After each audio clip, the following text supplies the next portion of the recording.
I'm the guy over in the corner who asked the question about the fix being in. And somebody took pity on me for not getting an answer, a gentleman over there in the Tattersall shirt. So he knows that there is at least one study that indicates that political action committee donations have a serious effect on suppressing voter turnout. So I feel good about that. Now, I should tell you that I've been asked to deliver a kind of inspiring peroration. And I'm going to attempt to do that, but the truth of the matter is that you are what's inspiring. And so my delivering an inspirational speech to the people who inspired me to become involved in this in the first place is a little bit like Coles to Newcastle, but, you know, give an actor a microphone. So you may recognize some of the language in here because you may have heard it from Nick Neihart's mouth a little earlier. I did some of it. And so full disclosure, this was developed in collaboration with him, but I take full responsibility for the hyperbole in the peroration at the end of the peroration. So, thank you. It's so wonderful to see so many of you still here, and that really is wonderful. We're both grateful, working late into a Friday afternoon on a warm spring day. And let's have a round of applause for the Brennan Center for bringing us together so that we can work as one to make change. Big change. And make it come to this town. Just a few miles from here, our representatives and senators spend their time passing judgment. Actually, I'm pointing over there. I'm not sure where Capitol Hill is from here. Spend their time passing judgment on the critical issues that come before them. Big issues.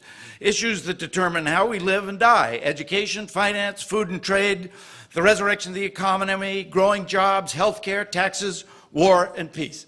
Issues that determine the fate of the planet. Energy, foreign relations, climate change. What we do and do not do about the air, the earth, and the seas. Every one of us is a stakeholder in what goes on under that dome, of course, just down the road. And so, therefore, the process by which these women and men who represent us are elected and the conditions under which they serve are vital to us all. What is done is always the child of how it comes to be done. Our politics is Exhibit A. I don't come to Washington every day, and I will never run for any office. So, from the outside, looking in, I've got to say there are things in this town that just don't make any sense. We ask our lawmakers to come here and in deliberative fashion solve the most complex problems. At the very same time, the system requires them to drop their assignment to find solutions and instead go out and raise campaign money, lots and lots of it. We expect them to fairly regulate competing interests for the common good day by day. And then they must turn around and take money from these same groups at night. In campaign season, we want the voters to be the most important focus of every candidate's attention, but the system demands our candidates to make donors their focus hour after hour, week in and week out during the election and every day they're in office. Strangers from hundreds or thousands of miles away for money.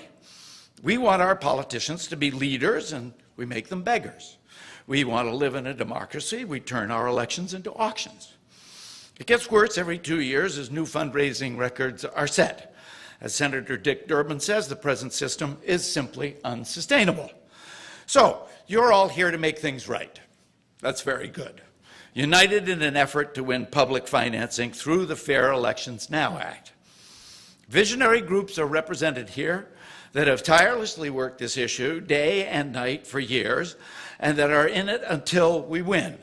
In addition to the Brennan Center, let me recognize Americans for Campaign Reform and Change Congress, Common Cause and Democracy Matters, Public Campaign, my particular favorite, and Public Citizen, as well as USPIRG.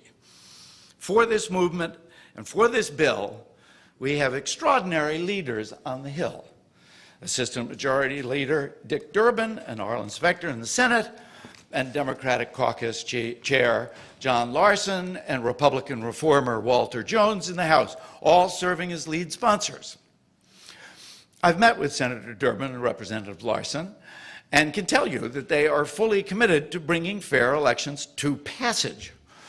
You probably already know what Senator Durbin said last week about Congress when the bill to protect consumers from powerful financial interests failed. He said the banks own the place. You've heard this.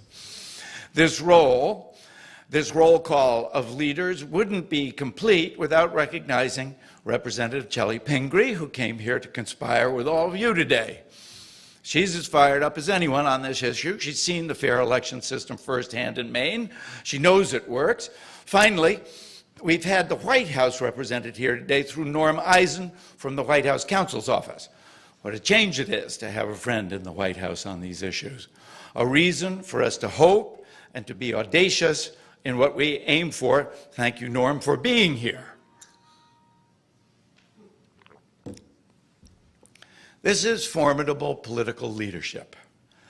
I know a little bit about the subject of formidable political leadership, having played Abraham Lincoln on stage and on film. In fact, because of this bicentennial year, pretty much all over the place.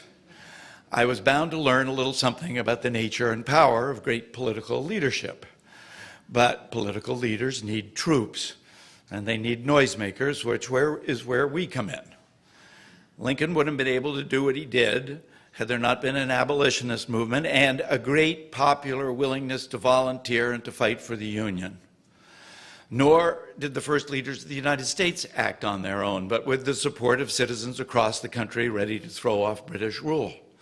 The right of a woman to vote would never have been won without the suffragettes, and the end of segregation would not have come to pass without a civil rights movement.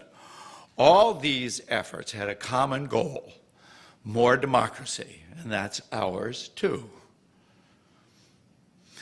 The last 20 years, the last election, show that success belongs to the citizens who get up on their feet, act on what they believe, and keep at it until they're heard. You all know this. I'm just reminding you of what it means for us. We are the troops and the noisemakers for fair elections. American democracy is forever a work in progress. It remains the last best hope for the world, and it lives on the likes of you. Let's leave this room today pledged to sharpen our arguments and turn up our loudspeakers so the public will know in good time, while this act is alive in Congress, that the change they've waited for so long, this change is already in the wind, is ready to be born, and that it just needs a big push to move from being a bill pending in Congress to becoming the law of the land. There's so much news now. Most people don't know that this help is on the way, or even that it's in the works. Of all the amazing things going on in the world, one of the most amazing is how little that this is in the news, how little the American public knows that this prize, which they want for themselves in some form or another, in vast numbers, is within their grasp. Let's be sure that they do. Let's be sure the public knows. The test results are in from across the country. The fair election system, or something very like it, is lawful, just, fair, and efficient. We can all be confident that it'll work broadly across the land as it has worked in so many places already, and they can have it if they will only demand that this formidable political leadership do what it is ready to do at the first opportunity, that is, deliver what has already been so far advanced. I'm looking forward to the day of celebration when we all get to come together again to celebrate each other on our great, good job well done. This is a good day to be in Washington. That'll be a great one. Thank you.